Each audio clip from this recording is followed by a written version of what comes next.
Hi, everyone, and welcome to Round 7 of the brand new Race Anywhere Transatlantic Championship, powered by Sim3D, right here on Absolute Sim Racing. After heading north of the border and seeing our share of run-ins with the Wall of Champions last Wednesday night in Montreal, tonight we head south, far south, to the home of a former U.S. Army airfield where B-17 pilots trained during World War II, that held its first road race on New Year's Eve of 1950 and hosted the first ever United States Formula One Grand Prix. And, of course, it also plays host to one of the most famous endurance races in North America. For 75 minutes tonight, some of the best GT3 drivers around will battle not only each other, but the always jarring concrete surface here of historic 17-turn 3.64 mile Sebring International Raceway. I'm Greg Ginsburg, and with Austin Belke joining me in the commentary box, and along with Daniel Handover in the virtual production truck, we're going to be bringing you the best in GT3 action, not only this season, but of course tonight from some of the world's most storied circuits. So, Austin, judging by tonight's entry list, it looks like a good portion of our drivers managed to find their way across the border back into the U.S. And, we did see some amazing battles last week at Circuit Gilles Villeneuve. We were tracking that one that seemingly went on for almost half of our 75-minute race, the battle for the last two spots in the Pro-Am category by a whole gaggle, I think 5 Lamborghinis and a Porsche at one point. And, as things are starting to tighten up here as we get through and get into the second half of the season, obviously, I think these drivers are going to have to put in a lot more work at some of these circuits in order to move up through the order and have a chance of winning that big championship prize at the end of the year provided by Race Anywhere. But in real life, races at Sebring are typically ones of attrition, primarily due to the very jarring surface here. What do you see as the keys to tonight's race? Well, I think you mentioned it there, Greg. I think one of the keys is going to be passing cars on your own accord. Okay, you mentioned it. It's very bumpy, right? Just like the 3 L's of real estate are location, location, location. I think the 3 words I'd use to describe Sebring are bumpy, bumpy, and bumpy. You see some drivers right now even going off the course a little bit down the backstretch, of course. So I think you're going to want to pass cars when you get to them. I also think you don't want to push your tires too hard, because this race is going to be all about attrition. Usually the 12 hours of Sebring is about attrition, both in real life because of mechanical failures, but also in the sim racing world, because sometimes you just miss your braking point by a fraction of a second and you're either off the course or you're bailing into a bunch of tires. So there's a real fine line between those, and I think we're going to see these drivers have a whale of a time doing it tonight. But I think it's also going to be the slower guys in here have gotten better and better with each week. So the group of talent has gotten narrower and narrower between the fast guys to the slow guys. And I think we're really seeing a lot of the fast guys have problems with that now getting up through the field. Yeah, and of course the way we run the format here is that we base the start for each race not on a qualifying session before the drivers go out and start, but based on point standings, where we have the drivers that are higher up in the point standings starting further back in the field, the drivers that are lower in the point standings in each one of our 3 categories, the Pro, the Pro-Am, and the Am categories, they start each race at the top of the field. So, it certainly makes things, as you said, as we're starting to see a little bit more parity, as it definitely becomes more difficult for drivers to work their way up through the field. So speaking of which, and it's going to be just a few moments here before our drivers line up, let's quickly look back to last week's race at Circuit Gilles Villeneuve, and also look at where we are in the point standings currently.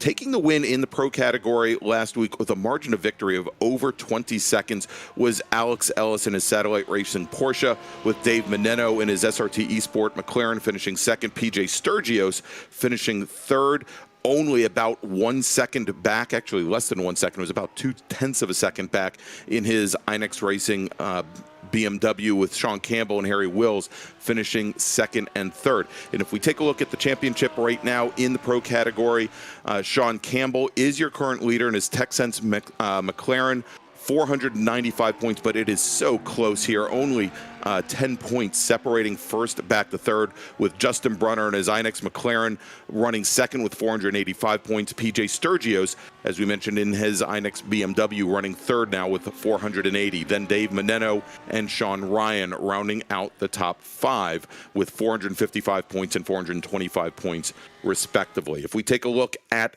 Pro-Am, Wilson Brewer took the win last week with a margin of victory of 12 seconds. He won in his Riddle Rocket Racing Audi over the Twisted Racing Lamborghini of Dan Tenorio.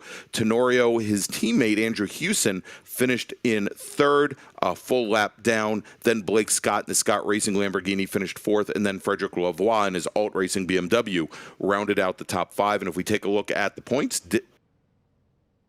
oh yeah, tell you what, we've got the formation lap starting up here. We'll run down. Yeah, we'll run down. We'll get through the Pro-Am. We may have to check back in with the AMs in just a few moments. But Dan Tenorio, currently your leader with 430 points. He's got a good margin, 35 points on the rest of the field, but then it gets very tight. Frederick Lavoie, in his Alt Racing BMW, second in the points with 395. John Cooper in his Lamborghini with 385. Then we've got Brent Bravata and Michael Culaga, 375 and 365. But right back from there, we've got a 3-car tie right now for 6th in Pro-Am. So definitely very, very close. All right, so I think we might have a few seconds here to look at the AM category, where Dan Floria in his McLaren won by 9 seconds over the rest of the AM field. Jay Steffi in his Q3 SimSorts Porsche finished second, with Eric Culaga in his Vulture Lamborghini finishing in third. Travis Kepler in his Premat Lamborghini fourth, with Michael Fowler in his Audi finishing in 5th position. And as the field is starting to roll off here, we have Eric Culaga in his Vulture Motorsports entry. He is currently your leader in the AM category, but a tie for second between Michael Fowler and Steven Martinez. Fowler in the Race Anywhere Audi, Martinez in the Vulture Motorsports Lamborghini. And then we've got Errol Yerixoy in his Race Anywhere Lamborghini, 4th with 420 points. And in 5th, we've got Travis Kepler in his Team Premat Lamborghini. All right, so let's take a look at the starting order here for tonight's race as we've got the field on their pace lap here, Austin. Yeah, lining up first is going to be James Pierce. To his side is Nathan Olson. Third is going to be Alex Ellis, followed by Harry Wills, Sean Ryan. PJ Sturgios lines up 6th. 7th is Justin Brunner.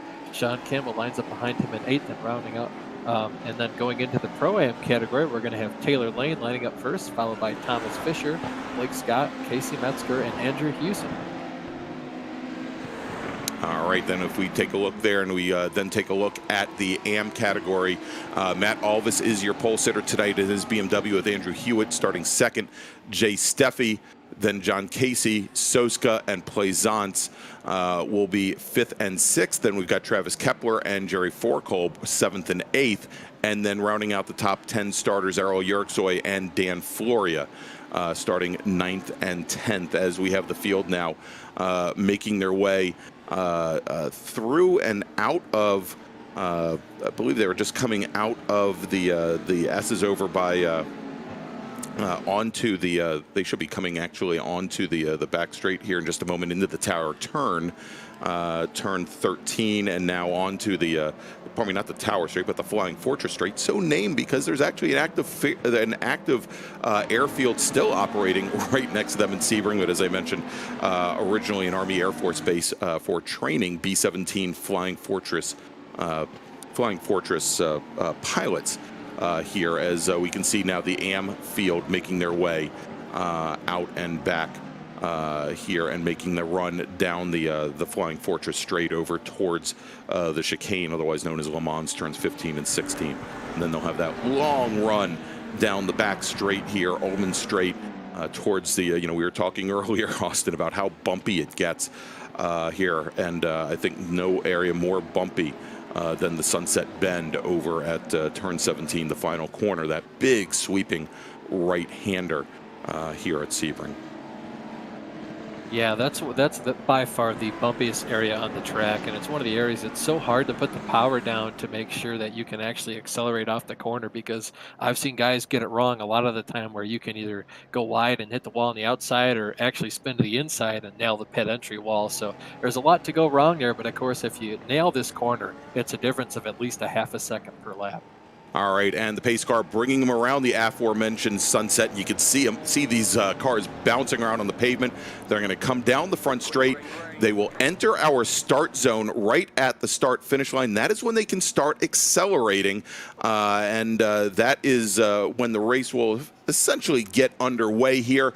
No passing until they get the start-finish, and you can see our pole sitter, James Pierce, he moves all the way over driver's right to set up for turn one, side by side, Nate Olson and Alex Ellis. A little bit further back, Sean Ryan and Harry Wells, and going off to the outside, I believe that was, let's take a look who that was that went off. I believe that was our pole sitter, Ellis, that went off.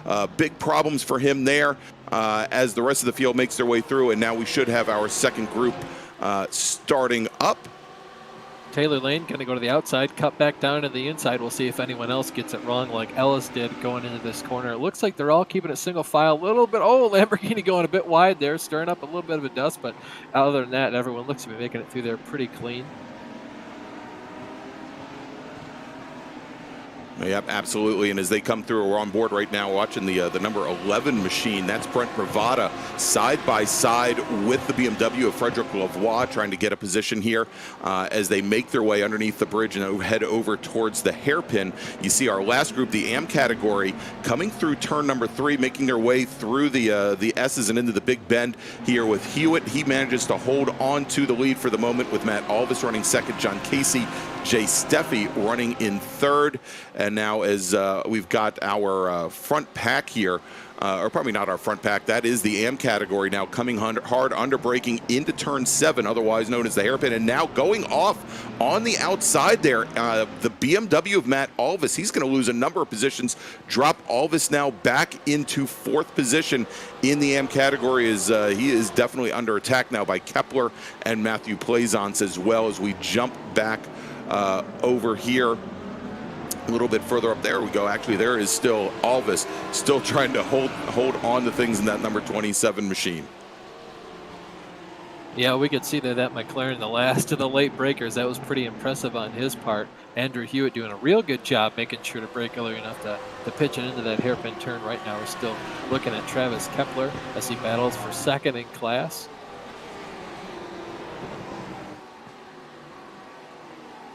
All right, let's jump over to the Pro-Am field right now. And we're looking, sitting back at the tail end of the field right now, we've got Dan Tenorio and Tom Fisher. Tenorio in that Twisted Racing Lamborghini finished, as we mentioned, very high up last week. Finished second in the Pro-Ams at Montreal, and trying to make his way up through the field, having started back last in field. He now gets past John Cooper as they go through turn 3 and start to make their run through those S's 4, 5, and then the bend at 6 here. So move Tenorio now up into 10th position in the Pro-Am field. He's got a long way to go to get up. As we jump over and take a look, looks like Ken Soska had some issues there on the front straight coming out of the Sunset Bend, as did the number 20 machine of Dan Floria, who also had a very good finish last week. Let's take a look and see exactly what happened.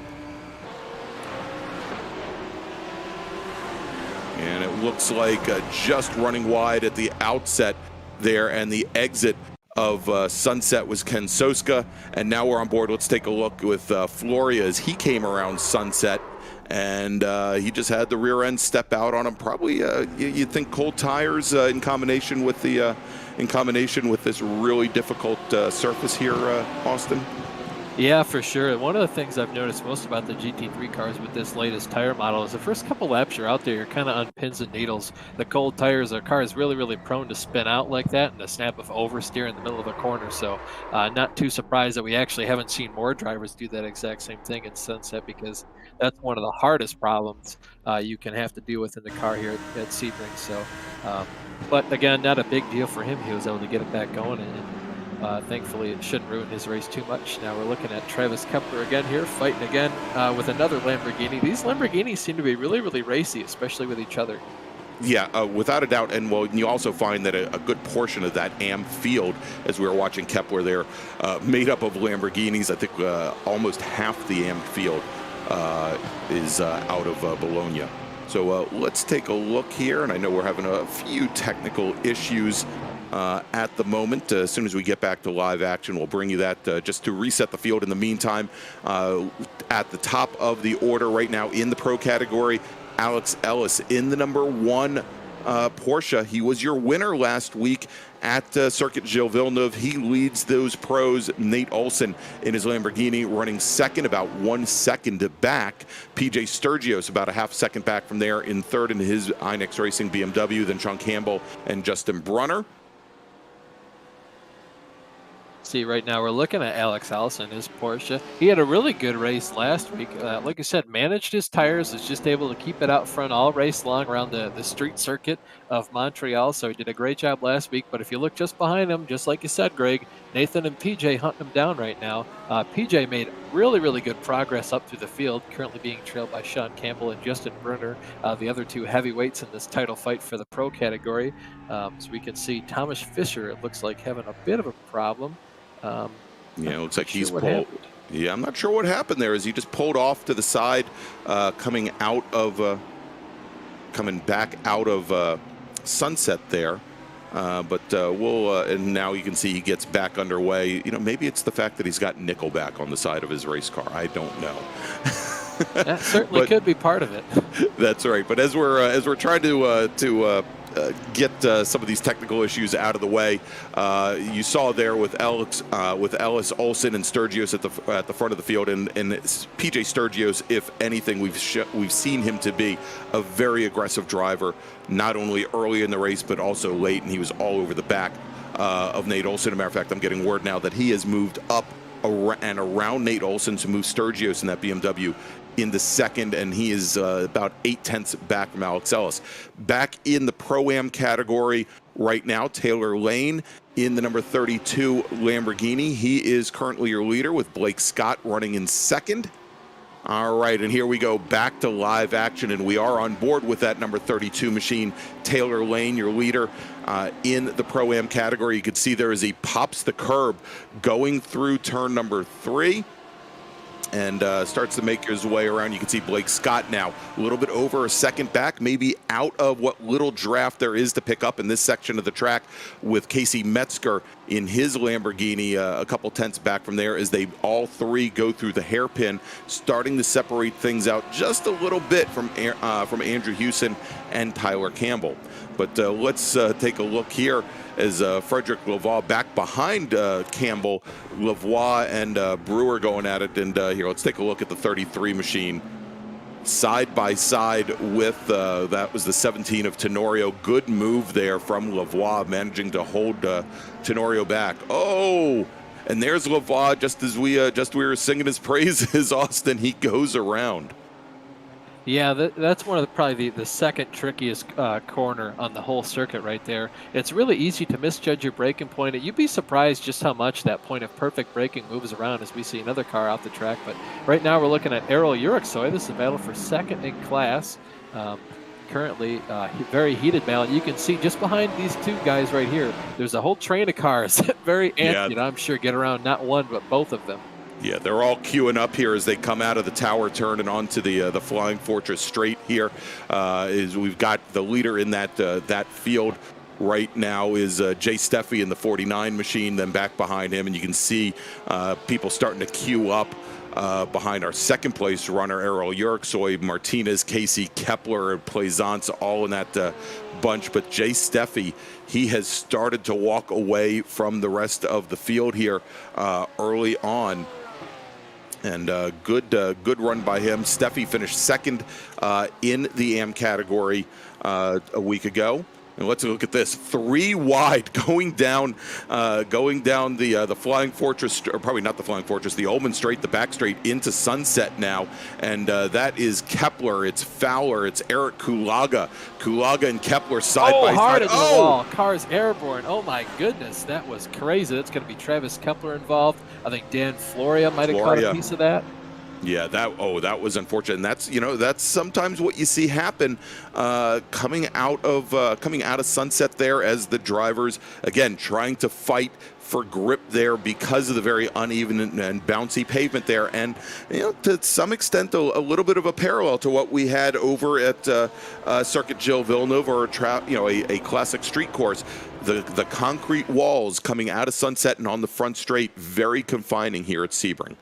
Yeah, it looked like Matthew Plaisance just got off a little bit into the grass, and of course everyone behind him had nowhere to go. You can see Travis Kepler did almost the exact same thing, not to the same effect here, but definitely took out a whole heap of cars there. So definitely not what you wanted to see, but that's just racing, and that's part of it. It's what these guys are trained to do, and of course no one means to put a wheel off like that, but at this speed, it's really easy to make a mistake, especially in Sunset.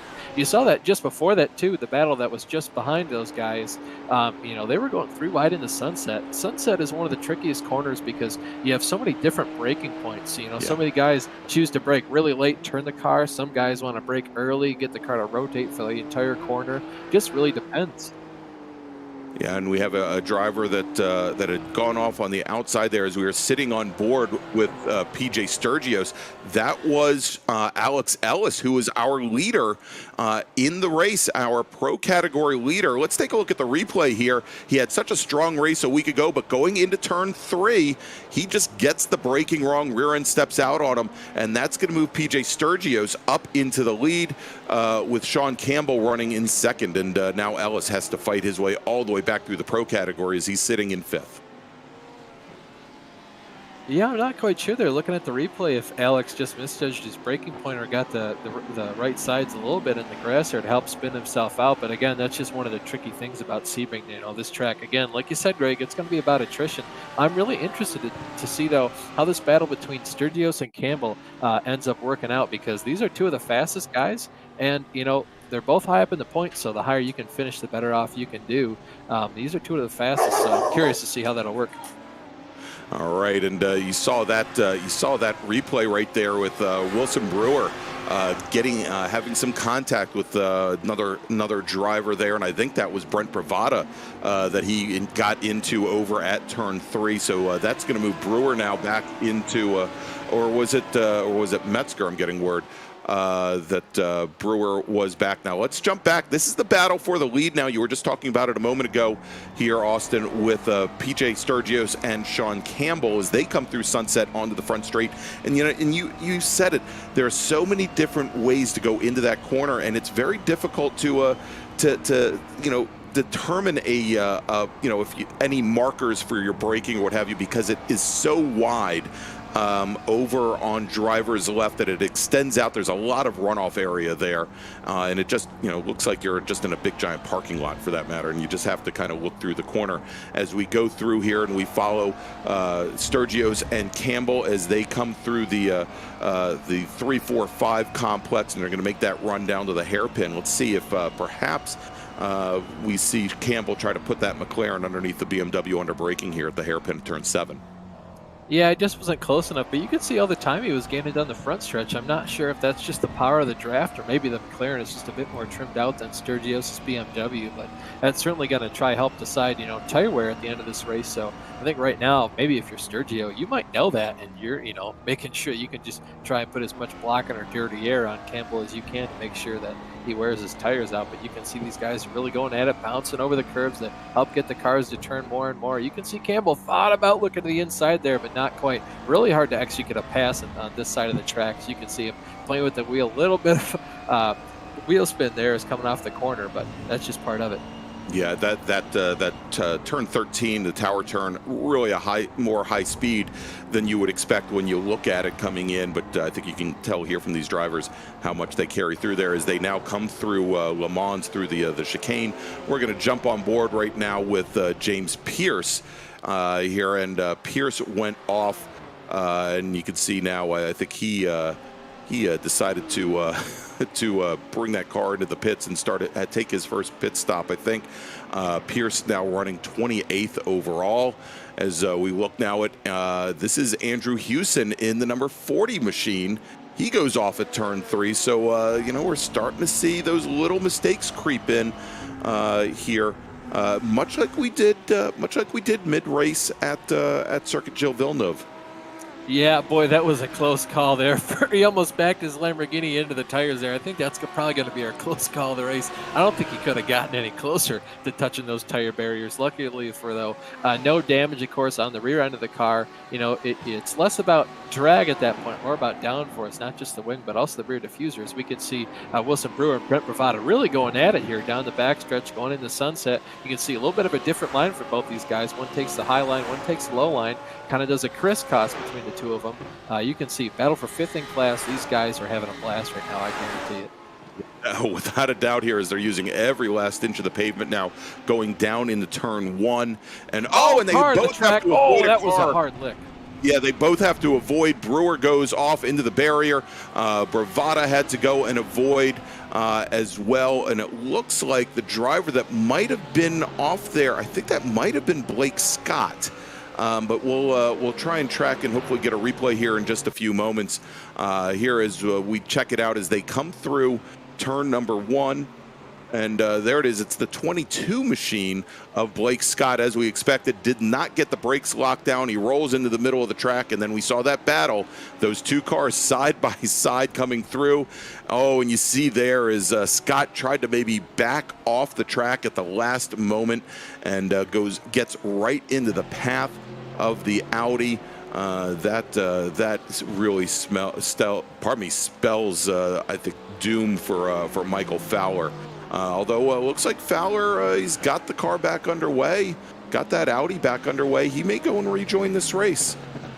I'll be honest, I don't know if Brent Bavata knew what he was doing there or whether it was just N6 or not, but my goodness, I mean, he just went to the outside. Excellent job keeping that car in the grass, under control, not putting the power down too early. And then not just that, he completely drove around where the Audi was going to impact him, and that saved his race right there completely. So he definitely just lost one of his 9 lives, but I think it was well spent.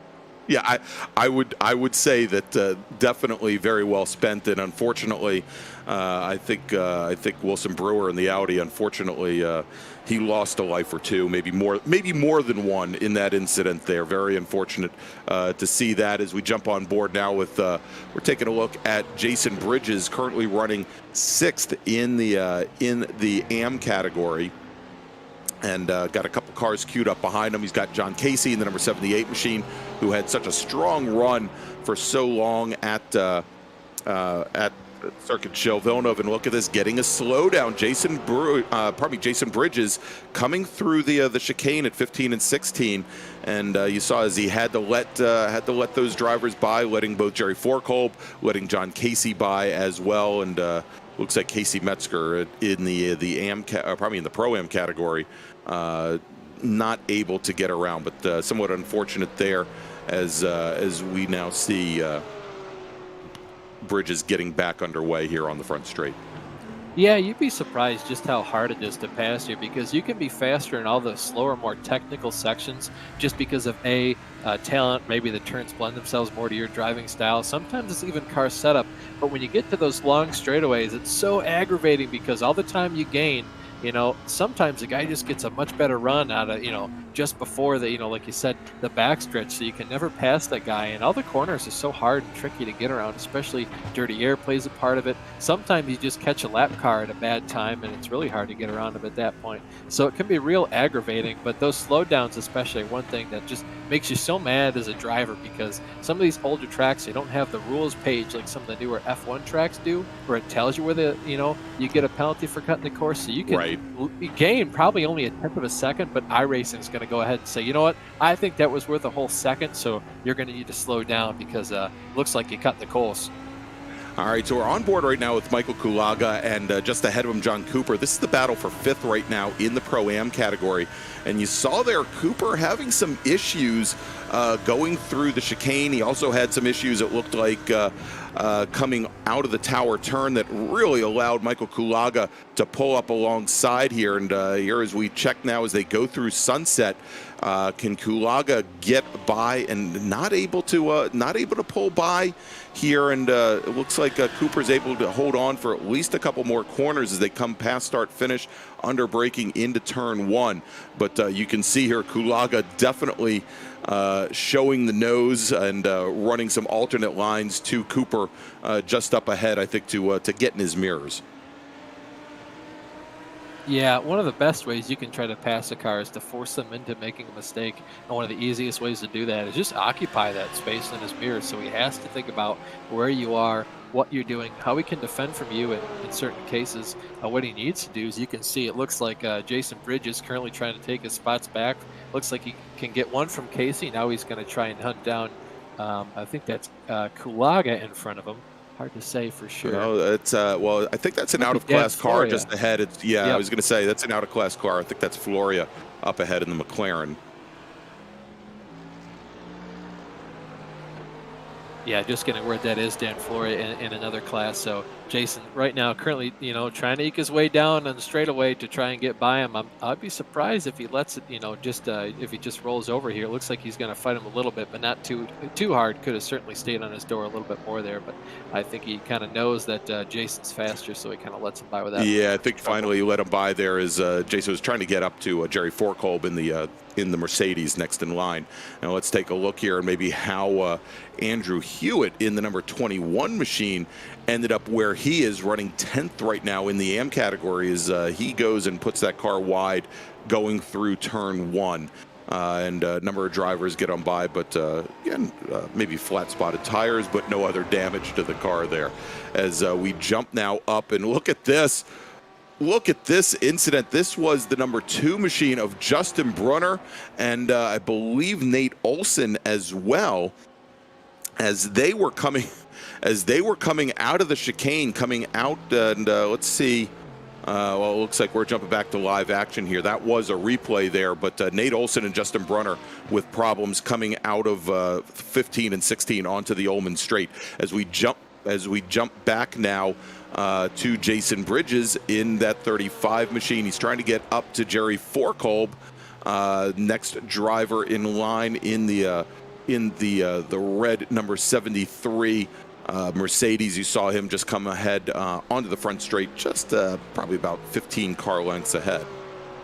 Yeah, it looks like the incident between Jason Brunner and Nate Olson on the backstretch, they both just went a little bit wide heading down to Sun Stratton and almost had a synchronized spin. So both those cars currently in the pits. I do not think they'll be able to carry on much longer. But Alex Ellis able to get around the two of them just by going in the grass. You can see right now we're riding on the back of PJ Sturgios' car as we look at Sean Campbell. These guys are still going at it. Less than half a second between the two of them, lap after lap. So currently PJ and Sean holding serve with each other. Yeah, and it has not been an easy couple of weeks for PJ Sturgios. We mentioned he finished 3rd last week at Circuit Gilles Villeneuve, finishing just a couple tenths back behind Dave Menino, who is not here racing this evening in his SRT Esport machine. That was a spectacular battle as they changed and swapped positions a number of times. Of course, that's one of the reasons I think why Alex Ellis was able to work his way to a 22-second victory. He had to work his way through. He had lapped the majority of the field. He had to work his way through the battle for second in the Pro-Am field at that point, and I think lost maybe 15 seconds to our second and third place finishers. But this is a great battle going on right now between Sturgios and Campbell now as they make that run down the Flying Fortress Straight and here under braking into the chicane. Yeah, I wouldn't be surprised if we see one of these guys dart down pit road. If I were Sean Campbell, I'd want to come as soon as possible. We're almost 23, 24, 25 minutes into this race. I think this is when you start thinking about pit stops and when you can pit, sort of that strategy you could get away with. So if I'm Sean Campbell, I might decide to pit here just so I can offset myself from PJ a little bit. You know, if I think I'm really faster, I might be able to gain a couple tenths of a second. Could also be saving fuel right now to make sure he doesn't have to pit for as long amount of time, just to make sure he can kind of get to the end. But I think it all just depends on what these guys want to do. And it's also just easier to kind of pit with the leader so you can kind of gauge your competition the entire time so you can follow them. Yeah, and you know, and we've seen that the last couple of weeks is that typically for at least the first pit cycle, when we see multiple cars together from the same class, it seemingly they all drop into the pits the exact same time. They're playing follow the leader. They figure it's easier to keep track of your competition. If you can see them on the pit lane, you can see them roll off the pit lane, and you're still right behind them on track. It's typically that last pit stop, you know, where the drivers are trying to get whatever advantage they think they have based on fuel. Here as we jump back once again to Jason Bridges, who is trying to make up ground on Jerry Forkolb, and that is going to complicate his efforts to do so, Austin, as Bridges puts that car around going through turn one. He's going to lose a position, that hard-fought position, to John Casey, so move the 78 Porsche of Casey now up into 6th to drop Bridges back into 7th. Yeah, when you're trying to make up time like that, you're trying to push the boundary every possible turn you can, trying to brake as late as possible, get on the throttle as early as possible, and it's really hard to just miss your braking point, especially on the front stretch for turn one. Usually it's, you know, a certain divider in the wall or a crack in the pavement, and when you're going this fast at certain points of the day, it's really hard to see your braking points for turn one. So I'm not surprised to see a lot of guys spinning out, and everyone's probably going to do it once today. I'd be surprised if some guys didn't. No, I agreed. So we were just watching there. Errol Yerksoy currently running second in the AM category to Jay Steffi. He was coming up on Andrew Hewson, who's running 7th in Pro-Am. Gave Hewson the flashing lights there. Hewson just let him underneath going in the sunset, and so Yerksoy on his way. But you can see he's got probably around 15-20 car lengths to get up to Jay Steffi, currently our leader in the AM category. Yeah, I mean, Hewson really wasn't going to put up that much of a fight at that point. You kind of know Errol's in a different class than you, so letting him by doesn't do too much to ruin your own race. And at that point, you know, if you don't let him by, you're kind of just being mean to him, especially when he is so much faster. And he's in a different race than you. And if you're Errol Yerksoy, you're trying to get by this guy as fast as possible. Even though Houston's not really being in the way or doing anything that he shouldn't be doing, Errol's got to catch up to Jay. Jay's got about an 11-second lead, so this is, you know, Errol really needs to put in some fast laps now. So here's a question on how you think this is going to play out, Austin, as we're on board right now with Justin Brunner in the INEX Mclaren, and he's sitting right back behind Nate Olson, the two drivers that had that incident coming out of Le Mans onto the Ulman Straight about 10 minutes ago. Here they've both gotten some repairs done in the pits, and they're both out on track, currently running 5th and 6th in the pro category, but 20th and 21st overall. You know, looks like, you know, in what I would assume are still some fairly damaged machinery, really looking to make a fight of it.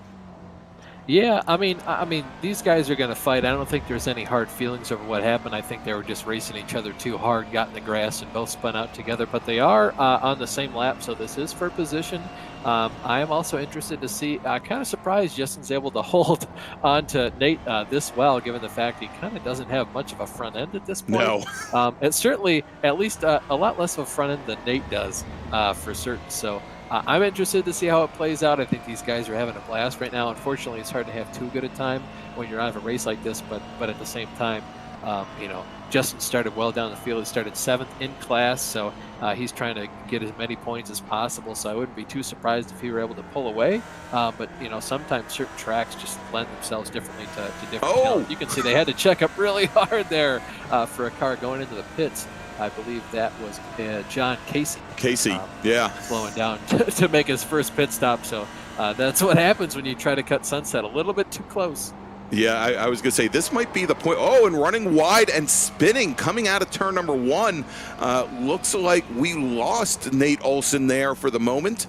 The car got away from him coming through there. Looks like there might have been another car up ahead that might have had some issues. That Olson may have been making some accommodations for that, but now moved Justin Brunner up into fifth in the pro category. And I was going to say, just before that happened, certainly not a good time during the race to be making that late entry into Sunset and exiting over to drivers right, because you do have so many drivers going into the pits, and it looks like the majority of the Pro-Am field now, with some very, very small exceptions, had all almost at the exact same time taken to the pits for their first of two planned pit stops tonight. Yeah, speaking of pit stops, looks like our two main leaders in the pro category, PJ Sturgis, Sean Campbell, both just exited the pits. PJ actually had a lot faster of a pit stop, so I don't know if Sean was getting damage repaired or getting a little bit extra fuel or what was going on there, but looks like he lost about maybe 7 or 8 seconds to PJ there, so I'm not sure if he took less fuel or what happened there, but I'd be interested to see if maybe it was under fueling and we can see the leads swap places. I'll be very interested to see who puts in faster lap times. Yeah, I mean, we've seen in the past where Sturgios has gotten very good fuel economy out of that BMW and has been able to stretch his pit windows a little bit longer than some of the other drivers on track. I was also thinking, well, maybe, wouldn't have expected it. Maybe Campbell, not all that comfortable with how the car is running, maybe took some tires. But given I don't think you could do the 2 tires in 8 seconds there. But the car certainly looked a little loose, as we just saw. I saw rear end was walking around on him all over the place coming through 7. But perhaps that's not the issue. Perhaps just things cooled down while he was sitting in the pits. Yep, we're looking right now at Taylor Lane, currently first, and what is the Pro-Am category. He's having himself a pretty good race so far. Of course, I don't think he's made his first pit stop yet. I think after he makes his first pit stop, no, Taylor Lane. So here's the interesting thing. I'm showing his pit box time of 0.3 of a second, which doesn't make a whole ton of sense. But I am showing that he had come into the pits. Unless he, I was going to say unless he had a stop and go penalty, but still, you wouldn't expect to see him leading the race in the Pro-Am if that was the case. So yeah, maybe a little glitch in the timing system here. Yeah, it's certainly possible to just put him in pit road when he lagged out for a split second or two. But right now, putting in a lot of good fast laps, started very high up in his field. So you can see he's just being real consistent right now. I do want to say, though, Sean Campbell looking loose. I mean, of course, loose is fast. Sort of the McLaren being, rear mid-engine car compared to the BMW, it's going to look a lot more loose. All that Sure. weight is in the back of the car. So that could be part of it. It could also just be PJ knows, how much he wants to go. Maybe he's splitting the race into thirds or something, and Sean prefers to put a heavy fuel load in the car and then a light one to finish the race off. I'm curious to see what the decision is there with that. So hopefully these guys both finish on the podium, so we can ask them what their thoughts were. Yeah, exactly. Hopefully we'll have the opportunity there as we continue on. We're going to jump now to the number 49 Porsche. Jay Steffi, he is your leader in the AM category. And currently with about a 9-second advantage over Errol Yerksoy. Yerksoy, who had gotten by Martinez very early on, but we don't even see Yerksoy in the shot yet here. As Steffi a commanding lead at this point. Again, Jay Steffi finishing second last week in the AM category to Dan Floria. And of course, looks like Floria not going to work out nearly as well for him today, although Floria is, I believe, back out on track after his early incident, currently running 11th in the AM category. Yeah, the week before that, I'm pretty sure Jay Steffi actually won the race at Road America, so he's had himself a pretty good string of races of late here in the season. Happy to see the kind of success he's been able to put on here. I'm really interested to see how this race will play out for him Errol Yeroksoy, though, interesting to know. And let's remember here, he was 11 seconds behind a couple laps ago, so he's gained 2 seconds of that. Now, granted, Jay Steffi does not have to push, folks. He doesn't have to push. He can just ride the rest of the race out. You know, we're only 33 minutes into this, but the important thing to remember, we got 45 minutes left. You know, so he has 45 minutes to lose about 9 seconds, and it's one thing to catch a guy, it's another thing to pass him. So Jay Steffi certainly might not be pushing. This might not even be all the pace we need to see, but I can guarantee you, Errol is going to be pushing right now. I think he needs to be pushing Yes, he because does. otherwise he's just going to ride around in second place. Yeah, you know, and I look back to a week ago where, you know, as we were watching Alex Ellis, for example, having to fight through, you know, four battling Lamborghinis with a Porsche along for the ride. And, you know, he lost a lot of time to the rest of the field. Now, he had built up such a huge margin, it didn't really impact him. But and we have admittedly a little bit smaller field here this evening at Sebring, but you never know when you're going to hit big packs of traffic. And as you know, as we've been saying, making passes here not the easiest thing to do. So you know, it certainly behooves Steffi to keep his head down and keep trying to turn laps, not necessarily sit back and let out of class cars go by him, because you never know when that margin he has might be gone. As it looks like we've got a car that just had some issues on the entrance to Sunset, one of our McLarens, and I'm not sure. And I think that we were talking about Dan Floria and his unfortunate evening tonight. Let's take a look here as he was making his way down the Omen Straight in the Sunset, and the rear end gets away from him, and that is a lot of speed there. Oh, and impacts the tire wall as well. I mean, it is such a high-speed corner there, and you know, very unfortunate there for Dan Floria that the evening just isn't working out the way he expected, I'm sure. Yeah, by far that's the fastest point on the track, and it's so easy to misjudge the braking point. Sometimes you try to mess around with the brake bias, you know, oh, the car's not stopping as fast as I'd like, so I dial it, you know, a bit towards the back of the car, and then it gets all skatey, and you feel like you got it dialed in, and all of a sudden the car just does something it hasn't done to you all race long, and you end up backing it into the tire barrier. So certainly not what Daniel wants for today, but I'm sure it's probably just a bad setup for this race, and he'll be back in his top form in the next couple of weeks here to come. Looking at Jay Steffi again. Currently, we're going to look at the lead. Errol's gained another about a half a second, but you know it is. Let's remember too. It was 8 seconds. 8.9 seconds. Then up to 9.1. So I guess we're just seeing these guys sort of. Basically Jay's faster, I think, in the second or in third sector of the track. Maybe Errol is faster in the first and second sectors of the track. Yeah. So I think it's just really interesting to see. You can see it down on the bottom.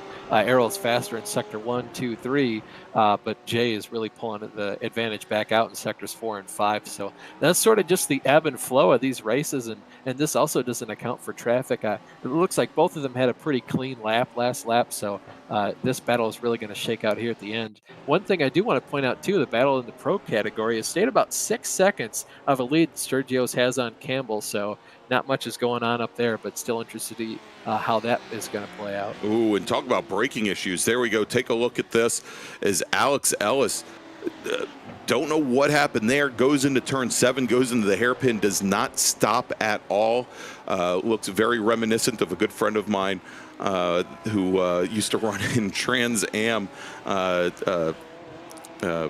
Tristan Herbert, who once had an issue at Sebring, found himself all the way at the hotel parking lot, crashed through a fence when he had brake issues in his TA2 Camaro. All right, so yeah, I was just, and there is video of it, and I'll try and track it down here for everybody at some point this evening. It seemingly went on forever. We're on board right now with Steven Martinez. He is running third in the AM category behind Jay Steffi and Errol Yerksoy. Currently about 4.5 seconds back from Yerksoy. So let's take a look here. Last time by. Difference in lap times about about 0.3 of a second advantage for Yerksoy. So stretching things out just a little bit on the number 53 Lamborghini.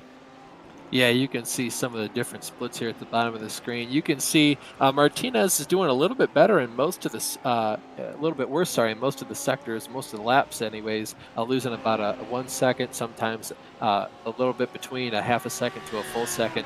Just not quite on the pace as these faster guys. But at some point, everything's going to inflect. The slower guys usually are going to start up front because they're worse in the points. The cream's always going to rise to the top. So I think the fact that Steven is still this close to the front is a real, a true mark of where he is talent-wise and how much better he's improved.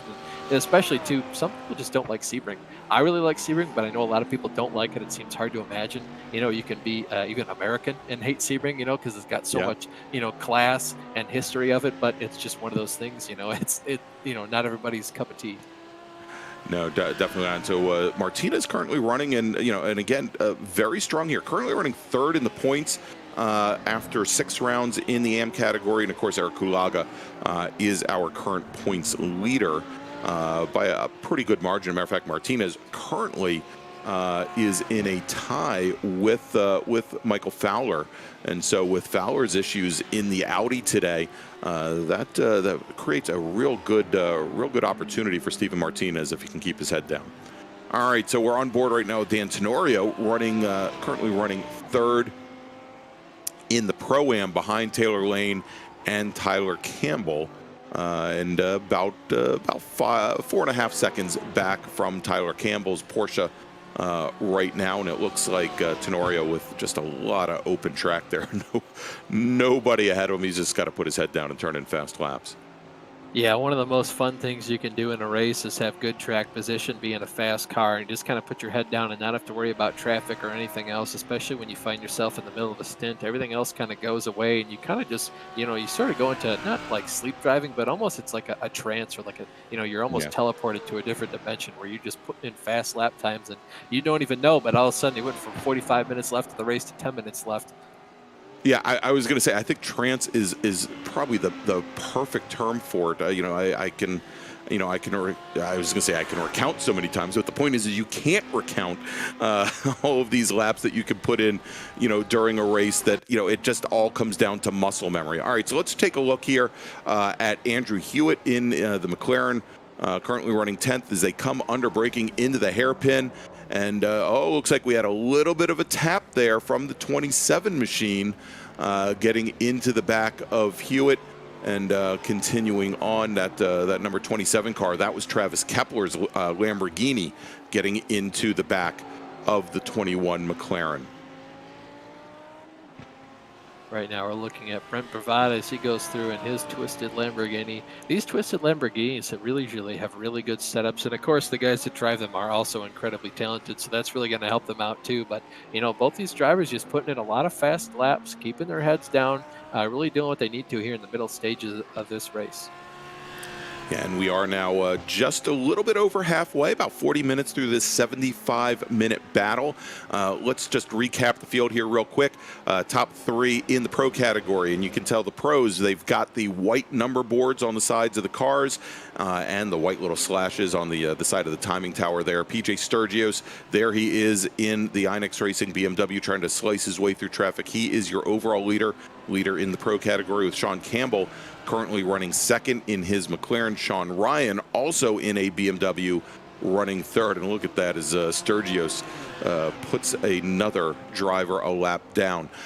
In the Pro-Am field, Taylor Lane in his Lamborghini, he is currently your leader in that yellow and black number 32 machine as he's going in the sunset right there, with Tyler Campbell 5.5 seconds back in second. Dan Tenorio in third, and the Pro-Ams, you can tell them by the blue number boards on the sides of their cars. And then finally in the AM category, we were watching him a little while ago, Jay Steffi in the number 49 Porsche 911 is currently your leader. He has a 9.7 second advantage over Errol Yerksoy in his Lamborghini. Steven Martinez also in a Lamborghini, currently running in third. You can pick them out. They have the red number boards there and red mirrors, and you can get them that way. You'll see on the timing tower, they've got the little red slashes besides their positions as well. And again, that is your AM category leader, Jay Steffi.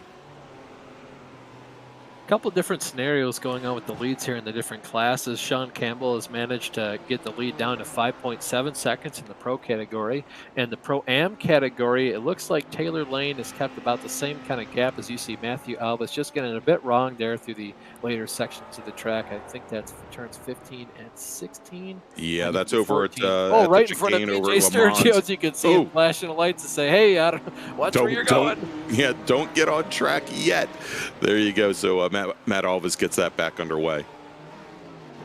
And of course, as you can see on the left-hand side of your screen, it looks like Jay Steffi has pulled out about another 0.8 of a second lead over Errol Uriksoy. Luckily for Errol, though, he isn't being caught by Martinez, mostly just about keeping that gap even between the two of them.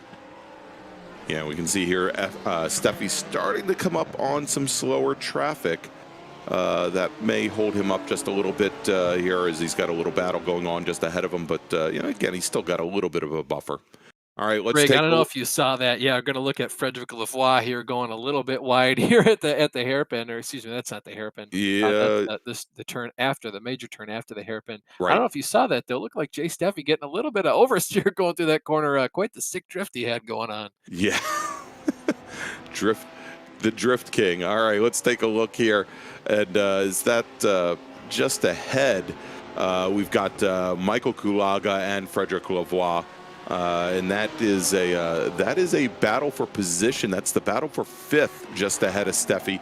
Battle for fifth in the Pro-Am, with Culaga in the number 82, Lamborghini currently running sixth, Lavoie in the BMW, the number 33 machine, running in fifth, and Jay Steffi's can just sit back and just watch for a little while, I think, rather than getting it right in the middle of that battle. Yeah, sometimes it's just the smarter thing to do. Sometimes, too, these guys are just going at a rate of speed where it's really hard for you to catch them and pass them easily. And of course, let's remember, he's got a pretty large lead over Errol Uriksoy, and putting in clean laps for both drivers. He started to pull away at the end, so maybe he's just done a better job at conserving his tires, not having to push when he didn't need to. So I'm sure he's just taking his time, having to get around the two drivers ahead of him. Yeah, and looks like Steffi, he's expanded his lead just a little bit now to about 10 seconds. So picked up from the last time we checked in about a half a second on Uriksoy. You can see there, maybe Steffi's had enough of sitting back behind this duo, and shows the nose to Michael Culaga going into the hairpin, and then gets back in line. Yeah, sometimes you're not even showing him the nose. Sometimes you just want to pull a bit out of line to see kind of where your braking mark, just to see where the track rubber's in. One thing a lot of people don't realize is the track's actually going to get a lot darker where the cars start to apply the brakes. You can see it right there about that second cone. The track gets a lot darker. That's where these drivers are braking. So sometimes you'll see a guy pull out a line, and usually about 90% of the time it's just to find your braking point. It does, really help that you can kind of show that guy in front of you like, hey, maybe I'm looking to pass you. I don't know yet, though. Just occupying some free rent in your mind here. But usually 90% of the time that's what you're doing. And you can really see where the different guys are braking. Sometimes you can tell how a guy's car is handling. Maybe he'll be braking a little bit before the track changes colors. Maybe he brakes really, really deep, and you can kind of see him go a couple car lengths past where the track changes colors. Really interesting to see. As you can see, Jay Steffi kind of gets a little bit unimpressed there with the speed, and it decides, I need to get going here. Yeah, he got a little bit of a toe, and then got around that second car in the bunch. As we're now taking a look at John Cooper in the 18 machine, and Cooper continues to have some issues. Currently running 8th in the Pro-Am in his Lamborghini. As we jump back now to Michael Culaga, who is in that red, white, and blue Lamborghini. He was the driver who was just passed by Jay Steffi. So Steffi in the 49 Porsche, just ahead, puts an out-of-class car between he and Errol Uriksoy, just to add one more challenge to the driver of the number 13 Lamborghini. If and when he gets up there. But now let's take a look at this. This is the battle we've been waiting to cook. And this is the battle right now between Jason Bridges and Jerry Forkole. Bridges, we saw he had about 30 car lengths to go at one point to get the Forkole. He spun at turn 1 and had to fight his way back. And now Jason Bridges gets around the Mercedes. So move Bridges. Now, again, this is for 5th. in the AM category, but gets that pass done to drop the Mercedes, at least for the moment, now back into 6th position in the AM category. That number 73 machine. And I was talking to a couple of folks before we went on air. A couple of Mercedes drivers who were complaining that perhaps the Mercedes, I think the term I heard thrown around a couple of times was understeering pig here at Sebring. That at least the setups that these drivers had may not be too happy with the pavement here at Sebring. Yeah, sometimes the tracks just really lend themselves to one car or another, and sometimes it's just a really, really weird glitch in the setup, kind of where everything you're doing should make sense and it should just work, but usually it just doesn't. As right now we're looking at Jerry Fulgrobe.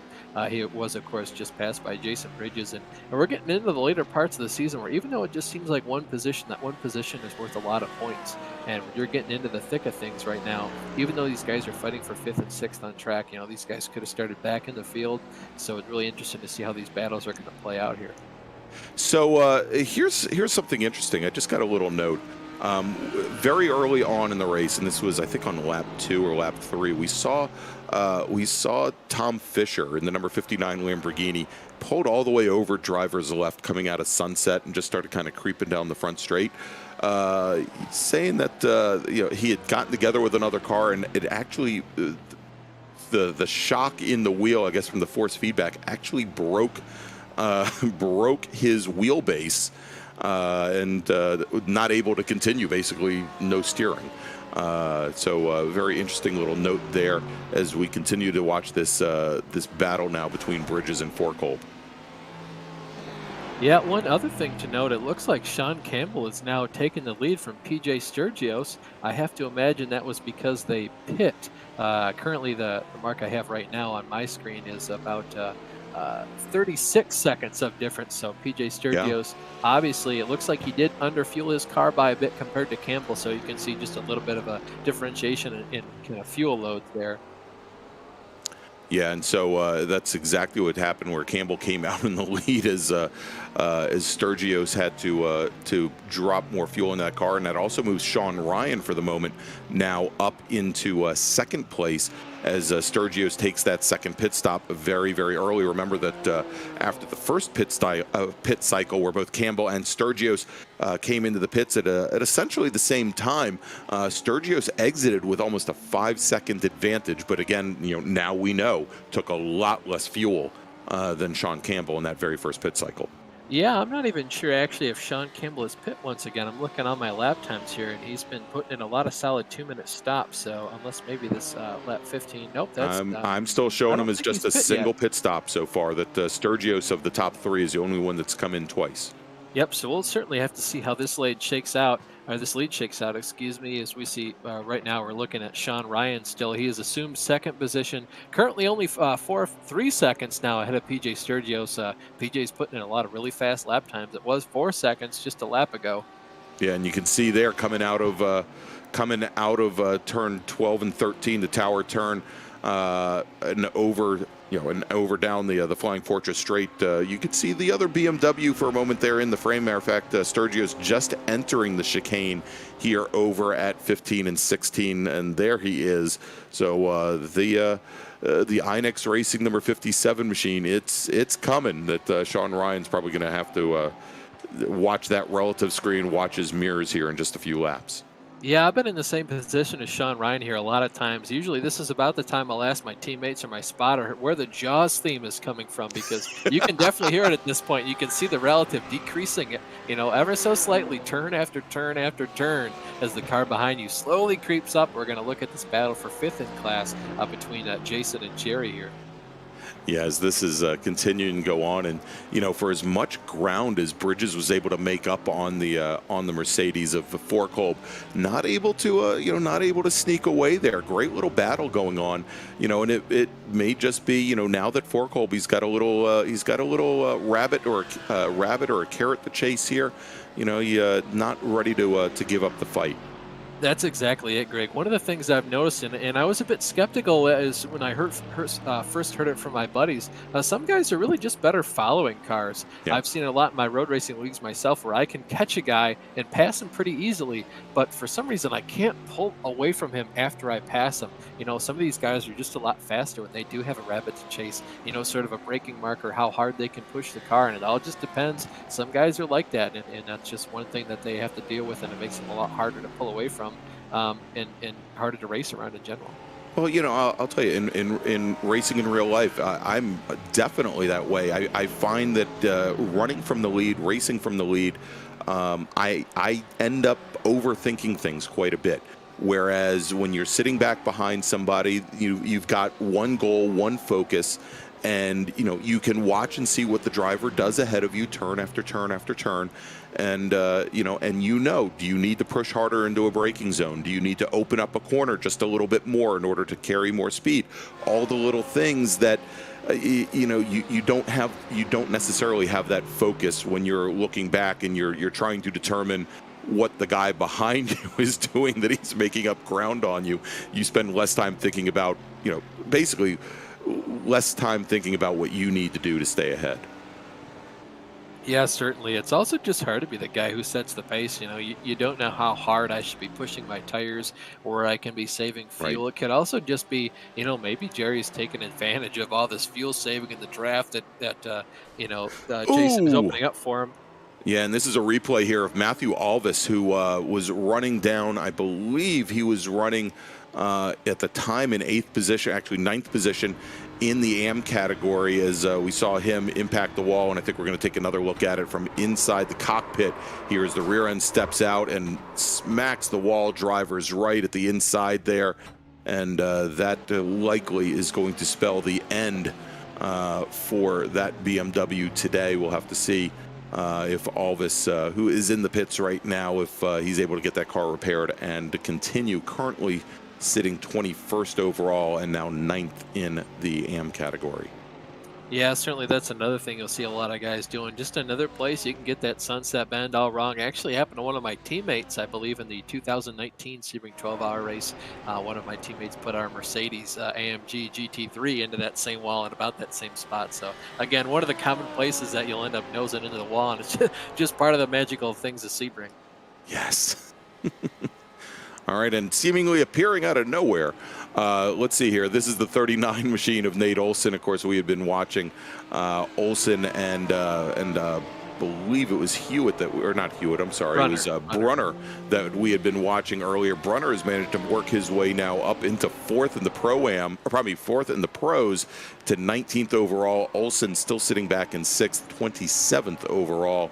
So the Mclaren without the frunk there, able to work its way through the field. Olson having a little bit more of a challenge here, doing it in his own right. That's exactly correct. Yeah, without the front. Also of note, you can see Ellis has now dropped back to 5th. Of course, that is after he exited the session, after missing his braking point here, going to the hairpin. Decided he didn't want to take a trip to the hotel. He'd just pack up and leave a little bit prematurely, so unfortunate for him. But it looks like Nate Olson going to be able to nab himself a top 5 here.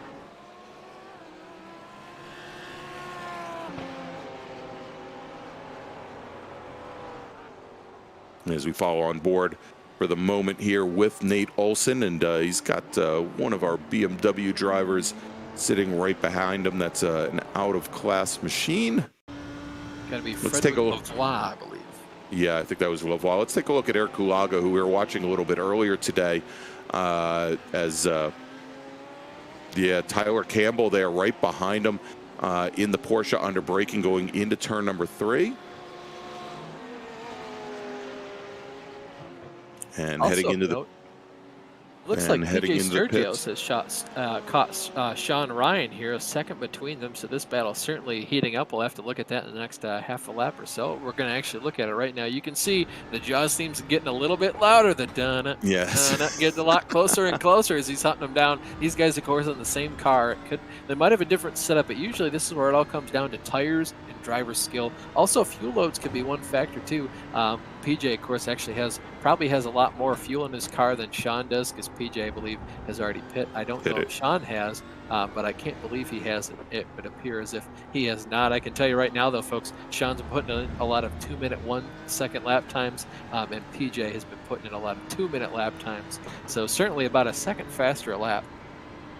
All right, so quick update here from the AM category. Jay Steffi, our pitted from the lead in the number 49 Porsche. He has completed his second pit cycle. He is currently running second. Errol Yerksoy pitted as well for his second pit stop.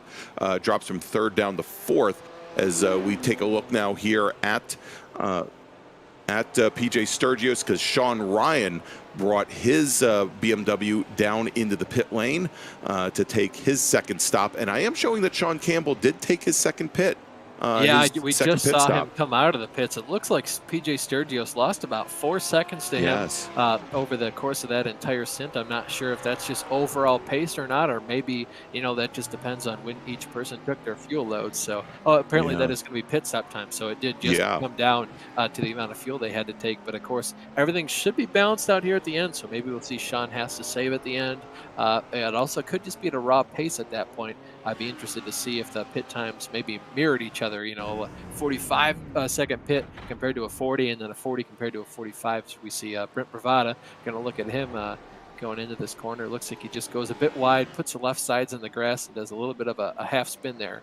Yeah, and that was over a Collier heading over towards the tower turn. Now, if you take a look there as we jump back to our leader, Sean Campbell with PJ Sturgios. Next car in line behind our leader is PJ Sturgios. There he is in that black and white BMW.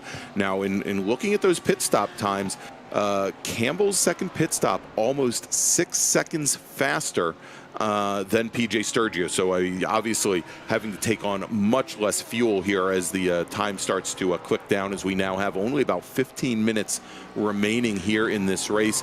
But our leader, he has started to come up on some slower traffic, and that might complicate things for him. As we now take a look at battle here, this is Eric Soy and Forkolb. As Eric Soy in the number 13 Lamborghini gets around Jerry Forkolb. That's going to move Eric Soy back up into third for the moment, and now moves him into second as Eric Culaga is in the pits for his second pit stop. That's going to drop Culaga back down into third, which is where he was before this second pit cycle started for our AM category. Yeah, that pass on Jerry, that was just because of difference in pit cycle time. So Errol, of course, pitted a little bit earlier and, of course, handed that position to Jerry, and Jerry just took it back, as we saw BMW getting it a little bit off there. Heck of a save, though. Usually if you get a car off in the sand there, of course, you're probably going to nose into the wall and end your day very early. So good job on his part. Yeah, using some of the tallest curbs here at Sebring. Most of the curbing very flat here, but you saw that there is the one of the BMWs, and I think that might have been Alvis in the 87 machine, is he's back underway after his previous issue. Got every little bit of that curbing and more, as we're on board still now with Errol Yerksoy, currently running second in the AM category. And he is about, I think, 11 seconds back from our leader in class, Jay Steffi, in the number 49 Porsche. Steffi trying to work his way through traffic. But let's jump back over here. Jerry Forkolb running sixth in the AM, and I believe he's back behind right now, right behind Brent Bravada in his Lamborghini, and trying to get back up to Jason Bridges. We saw that great battle going on before between the Porsche Bridges and the Mercedes of Forkolb. Yeah, if we could actually look at Taylor Lane here, he and Tyler Campbell are battling pretty intensely, actually. Difference between the first and second class cars currently down to a second. You can see these guys currently going at it, heading down into the hairpin turn here. Yeah, and this is for the lead now in the Pro-Am. As Tyler Campbell, we saw him earlier back behind Dan Tenorio, made up a lot of ground. Both of these drivers have completed their second pit stops. So they are good to go to the end of this race. And now jumping down side by side and taking the lead, at least for the moment, is Tyler Campbell, getting it away from Taylor Lane. Lane had led this race pretty much from the drop of the green flag in the Pro-Am. And now Tyler Campbell, for the moment, he jumps into the lead, moving Lane back into second. Yeah, you can see he broke really, really late into that corner, and of course, Taylor expected it, tried to cut underneath of him, but I believe that was just a better driving part on Tyler to really check up Taylor at the middle of the corner at apex, at least to make sure he couldn't do the crossover move. But they're still going at it here. Taylor taking the lead back. Tyler's trying to get it back down the backstretch. Going to do a little bit of a side draft maneuver going down here into Sunset. We're going to be real interested to see here where both these guys break going to the corner. Looks like Tyler's going to pull back in line behind Taylor, come back out of it as they break into the corner. A little bit of a shallow entry for both these guys, but of course Tyler's going to have a shorter radius.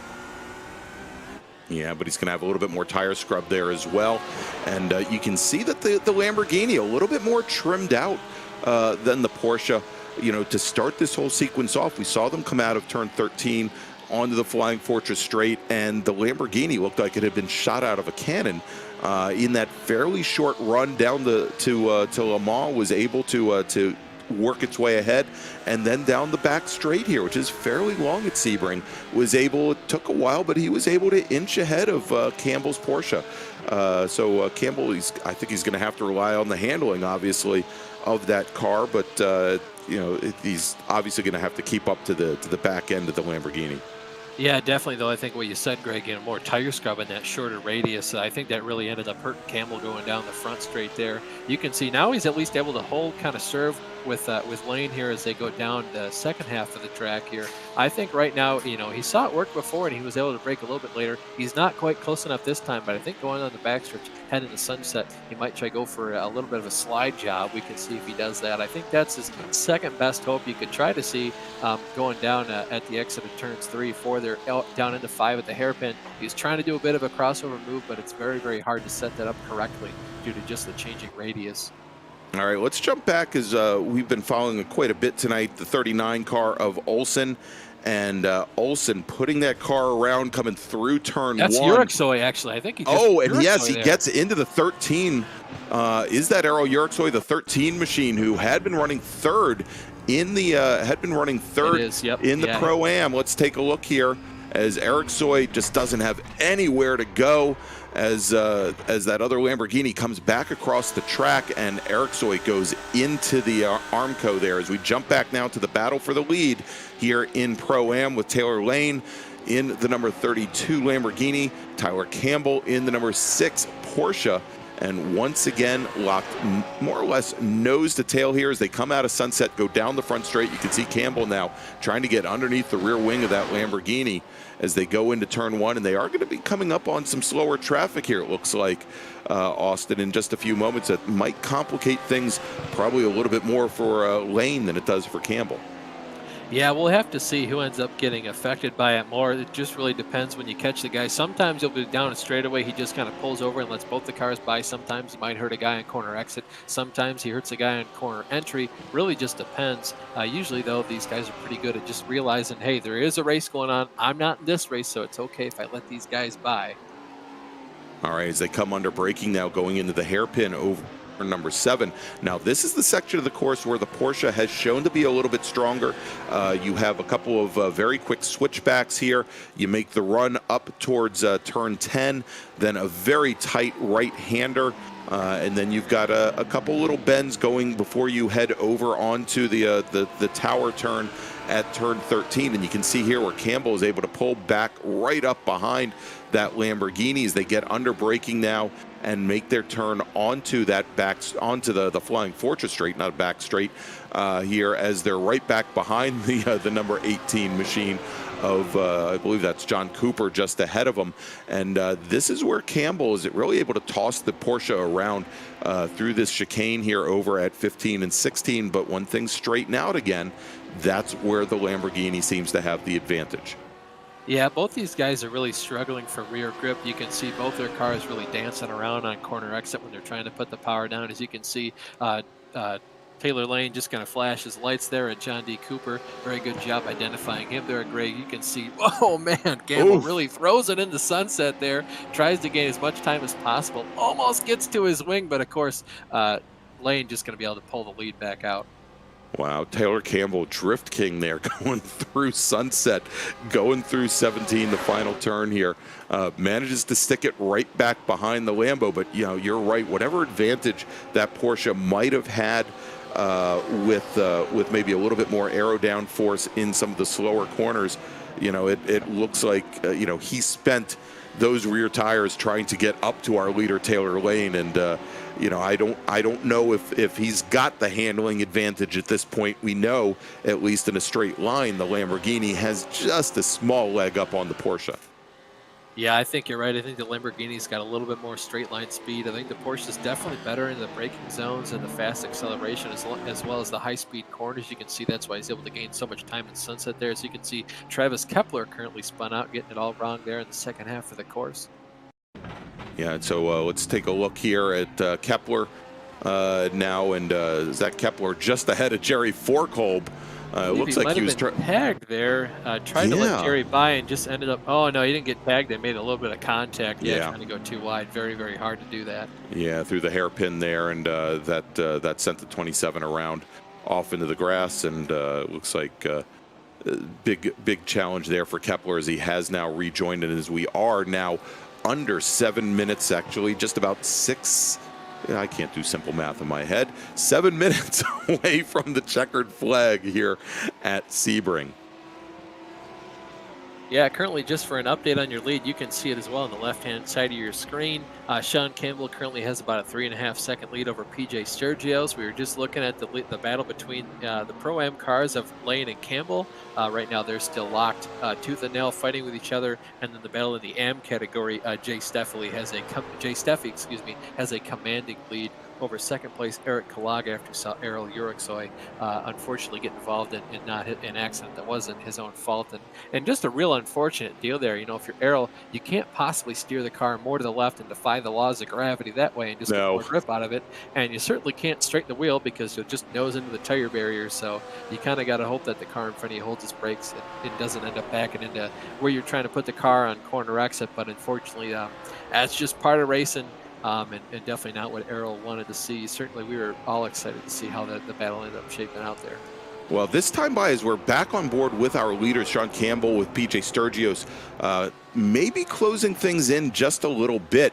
That last lap, give the advantage to Sturgios by a couple tenths of, actually about 1500ths of a second here, and might have closed things down just a little bit more on this last lap. But of course, his time is starting to run out.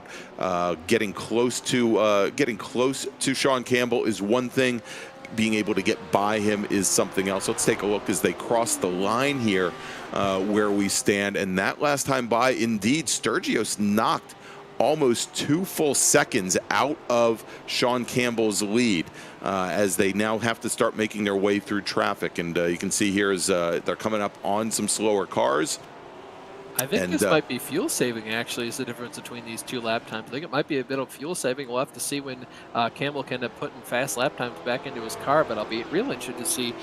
Looks like you can see all the different lap times. Again, very, very consistent gains until last lap. Like you said, Greg, took an entire about 2.5 seconds out of his lead. He doesn't seem to be getting a whole lot of time going into the corners, so I'm not sure if maybe Sean just decided to try to save a little bit of fuel there to make sure he can make it. Now he is sure he can make it, so he's going to try to stay ahead of PJ Sturgios here. But of course, you're either going to lose the race because you run out of fuel or lose the race because you get passed. And I'm sure that's one thing Sean does not want to do. Yeah, neither one. If you remember 2 weeks ago at Road America, we had a couple of drivers that ran out of fuel on the very last lap or with 2 laps to go. So this is certainly, I think, a concern for Sean Campbell. We know that, again, he had a very different pit stop strategy from PJ Sturgios, and it involved really running long in that second stint, or probably running long in the first stint and then underfilling for the second stint. And maybe there is the question as to whether or not he'll be able to keep that car under under speed for the very last few laps here, as we've got now only about 3.5 minutes remaining with these lap times. That means most likely once they complete this lap, they will have they'll have 2 more laps to go. Oh man, Sturgio's really stuffing into the sunset corner there. Almost made contact with their leader, Sean Campbell. If we could actually ride with Sturgio's just to see kind of the line difference and the speed difference between these two guys, just to also update you folks at home, the difference in the other battle we were looking at between commentators curse again, hard time for us, Tyler and Taylor in his lane, and Campbell. Of course, there is now a second difference between those first 2 cars, so that battle will end up splitting itself perfectly, so we can watch this battle in the pro category between Campbell and Sturgio's. All right, so here we go now with just a bit over 2 minutes remaining. So we are on the penultimate lap. We should get the white flag this next time by, as we now follow. We're sitting behind the wheel of PJ Sturgios's number 57 BMW. We've got Sean Campbell, our leader, just ahead as they come under braking now into the hairpin over at turn 7. And you can see here Sturgio's a lot later on the brakes. I mean, he can get right up to the rear end of the Mclaren, but the Mclaren is getting better jumps out of the corners, getting better digs, and I think essentially he's Campbell, he's not as hard on the brakes, and he's just rolling into the throttle much sooner. Yeah, one of the things you pointed out a couple weeks ago, I think at Road America too, Greg, the McLaren is just really good at putting down the power and just being able to accelerate out of the turns. I do think, though, if Sean Campbell hasn't saved enough fuel, he's just going to run out. There is no him stretching it. I don't think he is stretching it right now or saving any fuel. I think if he loses it, it's probably going to be him running completely out of fuel. All right, so as they come now down into Le Mans, into the chicanes at 15 and 16, we'll see. This is going to be the big full throttle moment here as they come onto the back straight, onto the Ullman straight, and make that run down to towards turn 17. And once again, you can see there is Sturgio's drops about 2.5, maybe 3 car lengths off of the back of the McLaren. But look at this once again, and Sturgio's has to adjust there as the McLaren comes right across his bow, and now the white flag should be in the air. And indeed it is. We are now, ladies and gentlemen, on the very last lap here from Sebring. Only 2.7 miles left for PJ Sturgios to make his mark. Yeah, you can see he caught up really fast to the back end there of Sean Campbell. I'm not sure if them just saving it. That's PJ giving it all he possibly can go into the corners, but it looks like he had to check up a bit more than he wanted to make sure he didn't run in the back of Campbell. You can see he continues to do that same sort of thing going into each of these corners. Yeah, I'd wonder if he used the same strategy and maybe just roll instead of late braking, hard braking, and pulling right up to the rear end, whether or not if he carried a little bit more speed on entry, if he would be able to keep the rear end underneath him and maybe get a little momentum going up towards the next corner. But time's starting to run out as our leader, Sean Campbell, now making his way through turn 10, and they're going to be heading over towards turn 11. Here, and now making their way over towards the tower turn 13 here in just a moment. They make that last little left-hand bend, now under braking and onto the Flying Fortress straight. Both drivers very good exits, it looks like, but the McLaren a little bit better, opens up now about a 3.5 car length lead. They do have some traffic coming up on them, though, Austin, as they come into the chicane here at Le Mans for the last time. Yeah, I can't imagine this traffic is going to play too much of a factor because they'll probably just catch them down the backstretch here. It doesn't appear that they're fighting too hard for any positions. Of course, we are going to see the first car here pull out of line. Now they shouldn't be a problem for either driver here. We're going to have to see if PJ tries to give it all he can in this last corner. Just see how close he can get to the back end of Campbell here. And he was probably further back this time by than he has been for the last 3 laps. And coming out of the sunset bend, out of turn 17 for the very last time, and taking the checkered flag, it's going to be Sean Campbell, your winner tonight here for round number 7 of the Race Anywhere Transatlantic Championship. Live from Sebring, finishing second is going to be PJ Sturgios. It's going to be a little while, I think, before Sean Ryan crosses the stripe. There's Sean Ryan now making his way through Le Mans. Let's jump back over and take a look right now as coming into Le Mans is going to be our leader in the Pro-Am category. That is Taylor Lane. You can see now he has managed to open up almost a 3-second advantage over Tyler Campbell. Campbell just now coming out of 16, but don't think he's going to make it up there in the last couple of corners here as we now jump on board. And here, let's take a look. Coming into 17 for the last time in the Pro-Am category, the number 33 Lamborghini of Taylor Lane. He navigates that successfully, and he is going to come home your winner in Pro-Am. That should put Tyler Campbell in second, and Dan Tenorio just a couple seconds back from there. There you go. Campbell coming home in second. Tenorio will finish in third. And now let's take a look here. There's Mr. Tenorio and his number 17 Lamborghini. Now let's jump back and take a look at Jay Steffi here in the number 49 Porsche. He's just made his way out of Le Mans onto the Ullman Straight, the back straight here. And he has, for Austin, for the majority of this race, he's pretty much had the track to himself. He hasn't had any competition from any other of the AM category drivers, and he is going to cross the line. Jay Steffi is your winner tonight in the AM category. Eric Culaga, a little bit further back in the number 66 Lamborghini. He is still, there we go. There he is as he comes onto the back straight now. Well, did he already finish? Oh yeah, as a matter of fact, he did. I guess he finished a lap down. So Eric Culaga took the checkered flag. He finishes second. Stephen Martinez, who also took the checkered flag, back behind our overall leaders, will finish third in the AM category.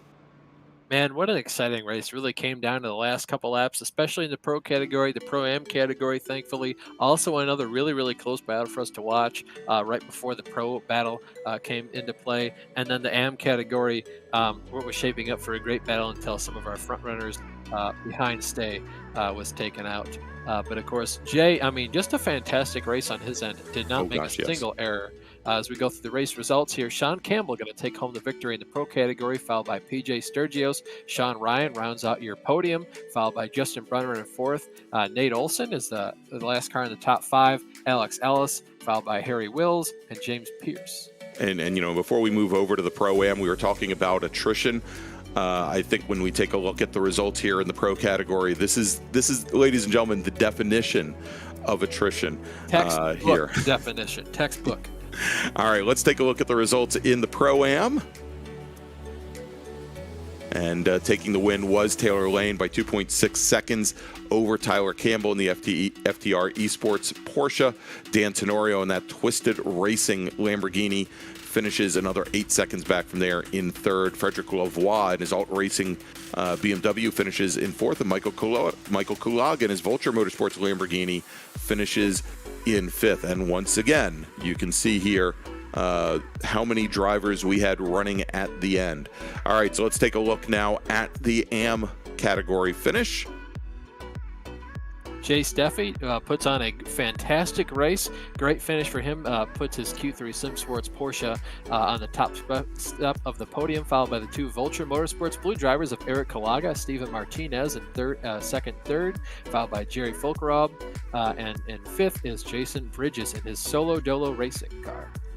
All right, excellent there. So we've got some folks starting to line up here, queue up in the green room for us here. Tell you what, let's do this.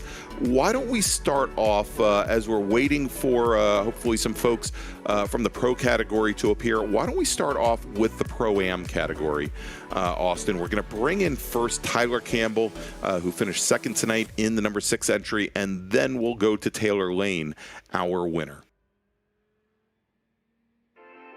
Right now, Tyler Campbell up in the booth. Tyler, you got a copy. And apparently Tyler was a little gun shy there, and he disappears. All right, so tell you what, and not only that, we've got tell you what, let's bring in Taylor Lane, who was our winner in the Pro-Am. Taylor, buddy, great job today. You got a copy. Yes, I do. Thank you very much.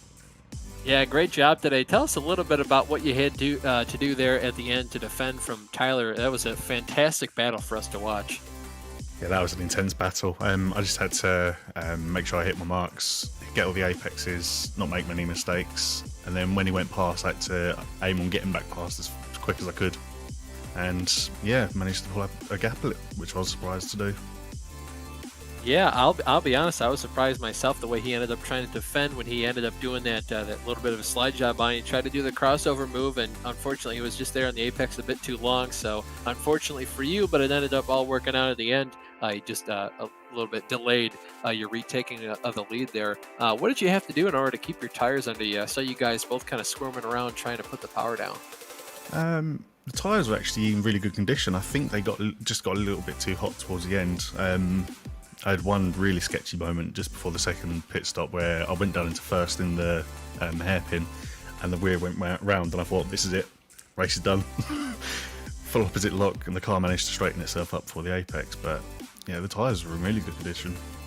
I'll be honest, if you hadn't told us that, I would have assumed you put on a perfect race to end up bringing your car home in first position over Tyler. I know you guys got some very, very stiff competition, of course, him coming from the back as well. So great job saving that car. It's always funny how funny stories like that end up shaping in the middle of your race where you think, this is it, all F4 out. Is there anyone you want to thank for your great run here today?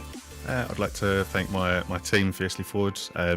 Ollie running a great ship over there. We've got all my teammates doing a great job up and down the sim racing ladder. I'd like to give a shout out to our sponsors, Gomez Sim Industries and Porsche Sport as well. Well, thank you so much for your time. Congrats on the win tonight. See you next week, Taylor. Thank you. All right, there you go. That was Taylor Lane, driver of the number 32 Fiercely Forward Lamborghini, our winner tonight in the Pro-Am. And hey, look at this, Austin. It looks like Tyler Campbell got over his fears. He's back in the green room. Let's bring him on in. Hey, how's it going tonight, guys? Hey, Tyler, great job today. Just coming up a little bit short there. Saw you take the lead. It's fun to see you drive out through the field there. Tell us a little bit about how it was like passing all those cars in the beginning. Well, it was really tough because everybody was really hungry for positions really early on. And knowing how hot it was, I was really keen to just try to be nice to my tires. But inevitably, there was just so much like mayhem and like chaos, especially in that first stint. I just ran through so much of my front tire. And so it was really hard to manage tire temps. That's really what I was battling the entire race, whereas I would have like 3 or 4 like decent, consistent laps, and then I would have a slow lap that would kind of ruin all of that progress. And it was such a war of attrition with Taylor. He did such a great job of just kind of making up time whenever I made mistakes and vice versa, but he just made it seem like an impossible task, and I gave it my all. But in the end, the front tires just, I couldn't figure out how to get the speed on the worn tires like Taylor was. So he definitely deserved the victory.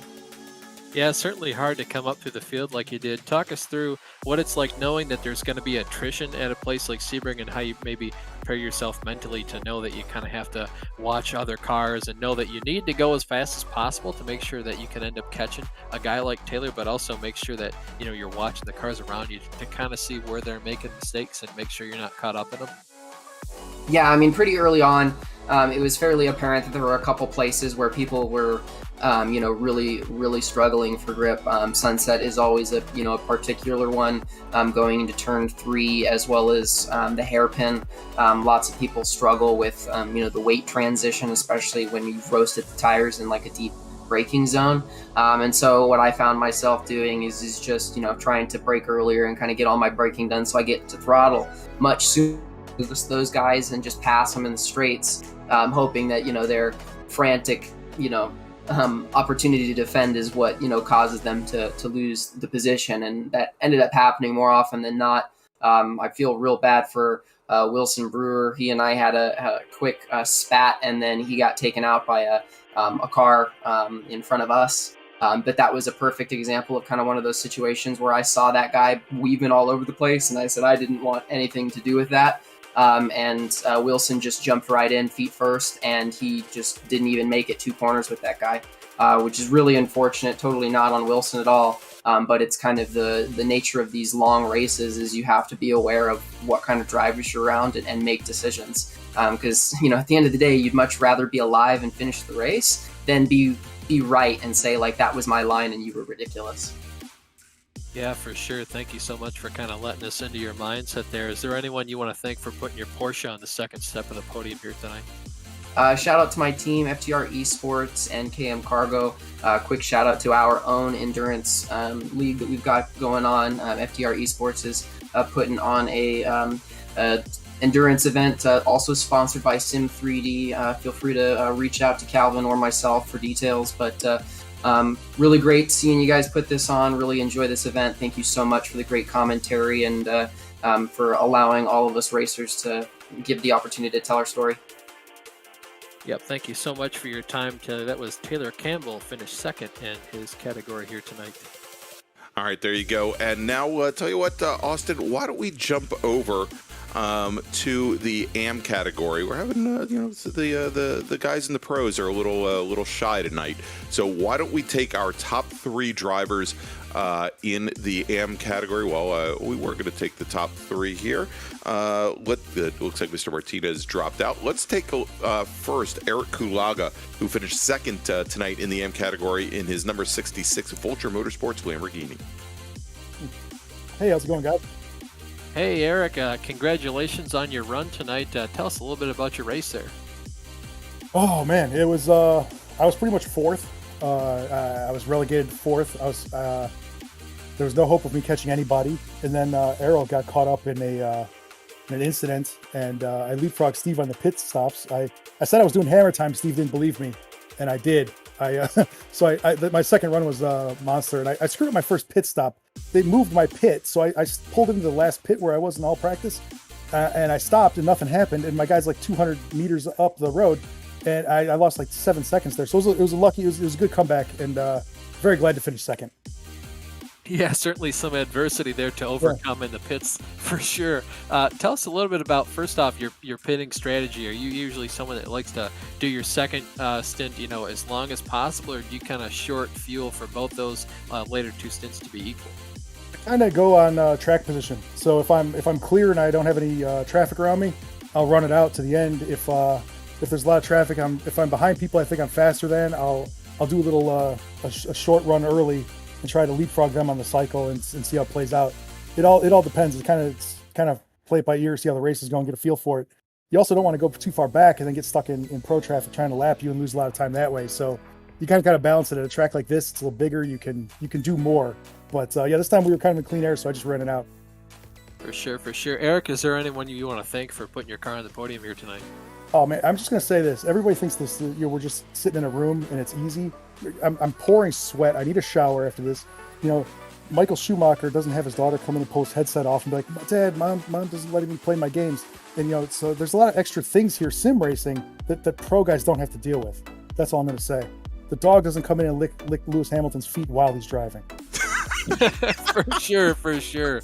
Well, I have to give a shout out to your daughter and your dog for almost catastrophically ruining your race here tonight. Thanks, guys. Thank you guys, and thanks, Harry. And me and Steve had a good team finish, so we're very happy about that.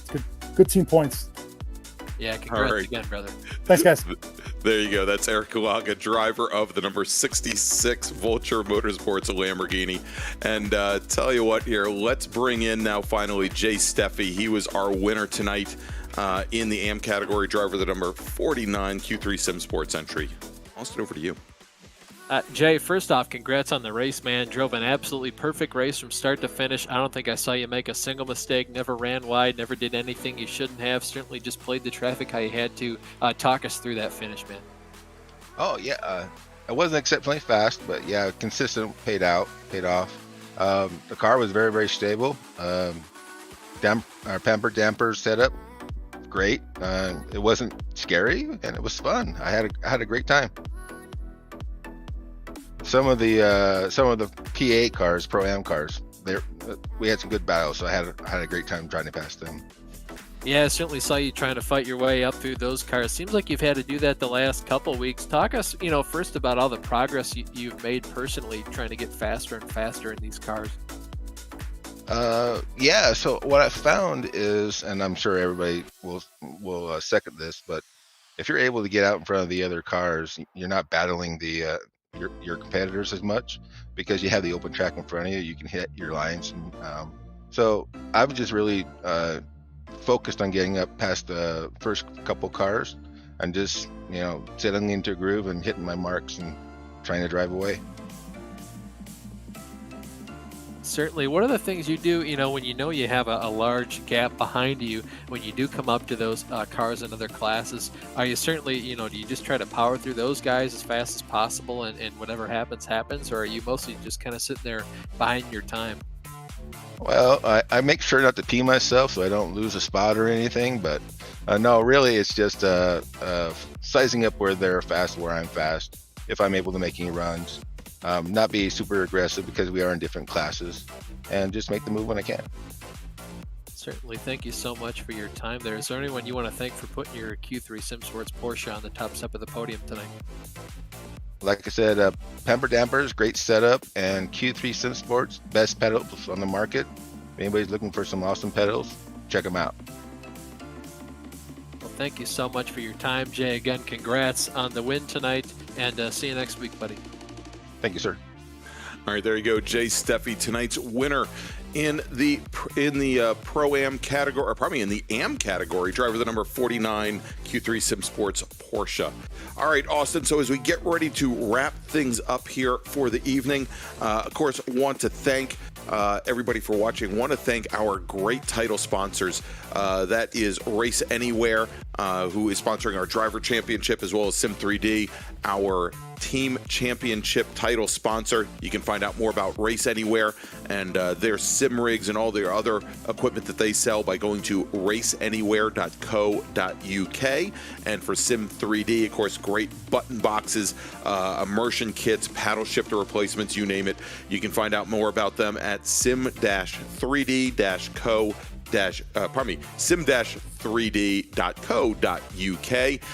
And if you like what you've seen here tonight, please go ahead and smash that thumbs up button. Go ahead and subscribe to Absolute Sim Racing and click on the notification bell so you can find out about all the great virtual racing that we offer during the week here besides the RATC. And Austin, want to thank you, of course, once again for a great broadcast, as well as Dan Handover in the broadcast truck there. And want you all to join us next week, next Wednesday night at 8:20 p.m., where we will be going to Monza for round 8 of the RATC. You definitely don't want to miss it. Only 3 more rounds left to go in this 10-round series. And as we said, leading into the broadcast, things are really starting to tighten up in the 3 different championships. And there is a great sim rig on the line as a championship prize for each one of our 3 categories, offered up by Race Anywhere. So again, a lot on the line. If you want to find out more about the RATC, go ahead and head on over to www.worldseriesleagues.co.uk. And again, for Austin Belkey, for Daniel Handover, I'm Greg Ginsberg, and we'll see you next Wednesday night.